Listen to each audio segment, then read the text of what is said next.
Hello, good morning. কেমন আছো তোমরা সবাই? চলে এসেছি নতুন একটা ব্লগ নিয়ে। ব্লগটা শুরুই হচ্ছে আমাদের দুই টোনাটুনি মানে পাখি দুটোকে নিয়ে। মানে আমি দেখতে পেয়েছি ওরা আবারও ডিম পেড়েছে আগের ডিমগুলো নষ্ট করে দেওয়ার পর। তো সেটা দেখার জন্যই কোনো রকম ফোনটা ওদের খাঁচার উপর রেখে এলাম চালিয়ে দিয়ে, ক্যামেরা অন করে, যাতে ওরা নড়াচড়া করলে দেখতে পাই। তো যাই হোক, আমি তো দেখে নিয়েছি 5টা ডিম পেড়েছে। তো আরও পরে ডিম পেড়েছে, মানে টোটাল 6টা ডিম পেড়েছে। যেদিন ভিডিও করেছি সেদিন 5টা ডিম ছিল। আর সকালবেলা উঠে ফ্রেশ হয়ে বসে পড়েছি ভাত খেতে। তার আগে খেয়েছি গ্যাসের ট্যাবলেট। আর এখানে আমি নুন লেবু দিয়ে ভাত খাচ্ছি চটকে। আর কারা এরকমভাবে খায় জানি না, কিন্তু আমার বেশ ভালো লাগে। আর সত্যি বলতে কোথাও যাওয়ার আগে তো আমার এরকম খাবার খেতেই ভালো লাগে, পেটও ঠান্ডা থাকে আর কোনো বমি গ্যাস অম্বল হওয়ার চান্স থাকে না। তো সেই কারণে আমি নুন লেবু দিয়ে ভাতটা খেয়েছি আর গ্যাসের ট্যাবলেটটাও আগে খেয়েছি। তো এখানে আমি রেডি হচ্ছি, একটু বেলার দিকেই স্নান করে শ্যাম্পু ট্যাম্পু করে নিয়েছি। তো রেডি হচ্ছি। প্রথমে এই সানস্ক্রিন মেখে নিলাম ল্যাকমির। আর তারপরে আর কী কী মাখছি তোমরা তো দেখতেই পাবে। আর আমি সত্যি বলতে মেকআপ টেকআপ কখনোই করি না, আমার কাছে নেই কোনো প্রোডাক্টস বা কোনো জিনিসপত্রই নেই, কারণ আমি এইসবের পিছনে টাকা ইনভেস্টই করি না। যাই হোক, চুলটা ভিজা ছিল, একটু চুলে তেল মানে সিরাম লাগিয়ে নিলাম।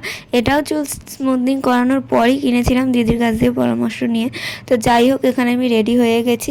এবার যারা ভাবছে এই গরমে চুল খুলে যাবে তাদের উদ্দেশ্য বলছি, চুলটা ভিজা আছে, একটু পর আমি আবার বেঁধেই নেব, বেনুনিই করে নেব। এখন চুলটা একটু বড় হয়েছে, বেনুনি করা যায়, তো ম্যাক্সিমাম টাইম বেনুনি করেই রাখি।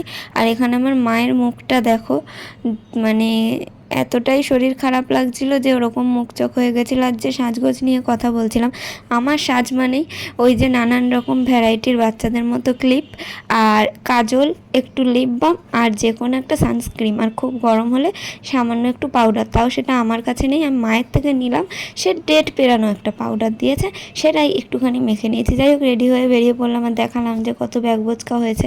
তো মায়েরও শরীরটা খারাপ আর আমিও যেহেতু ট্রেনে বাসে বমি করি, তো আমরা ঠিক করেছিলাম যে একটা দাদা আছে যে গাড়ি চালায়, তো তার গাড়ি করেই আমরা যাব।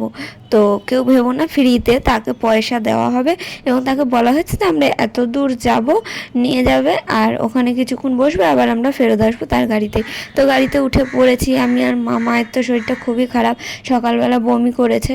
আর দেখো, আমি যেহেতু সবসময় বমি করতেই থাকি, মানে বাসে ট্রেনে বাড়িতে একটু বদহজম গ্যাস অম্বল হলে আমার বমিতে কোনো সমস্যা হয় না। অনেকে আছে বমি করলে তাদের শরীরটা খুব ভেঙে পড়ে, মানে খারাপ হয়ে যায়, বেশি অসুস্থ লাগে। তো সেরকমই আমার মা।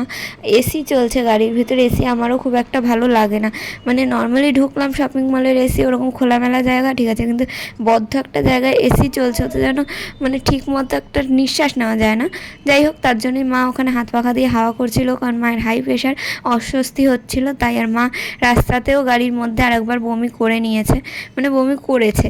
তারপরে আমরা যেতে যেতে পাপানদা মানে আমার দিদিভাইয়ের বর ফোন করে বলল যে আমারও কাজ দিয়ে ছুটি হচ্ছে, আমিও যাচ্ছি, আপনারা গেছেন? তো তখন বলা হলো চলে আসো আমাদের সাথেই চলো। তো চলে আসো বলতে আমরা কলেজ স্ট্রিট আদি মোহিনী মোহনের সামনে গেছিলাম। তো পাপানদাও ওখানে এলো। তো 3জন ছিলাম, 4জন হয়ে গেল, সবাই মিলে এখন যাচ্ছি, মানে টোটাল 5জন যে গাড়ি চালাচ্ছে সেই দাদাটাকে নিয়ে। তো সবাই মিলে এখন কামারকুণ্ডু আমার দিদিভাইয়ের বাড়ি যাচ্ছি। এবার তোমরা হয়তো ভাবছো এত ব্যাগ বোচকা নিয়ে হঠাৎ করে দিদিভাইয়ের বাড়ি যাচ্ছে, তো তার কারণ হচ্ছে আমি হতে চলেছি মাসি আর আমার মা হতে চলেছে দিদা। এই কারণেই ওকে দেখতে যাওয়া আর কিছু জিনিসপত্র দিতে যাওয়া, কারণ ও যখন প্রেগনেন্সির খবর পায় তারপর আমাদের বাড়ি থেকে ওকে গাড়ি করেই পৌঁছে দিয়ে আসা হয়। তারপরে আর দেখতেই যাওয়া হয়নি প্রায়।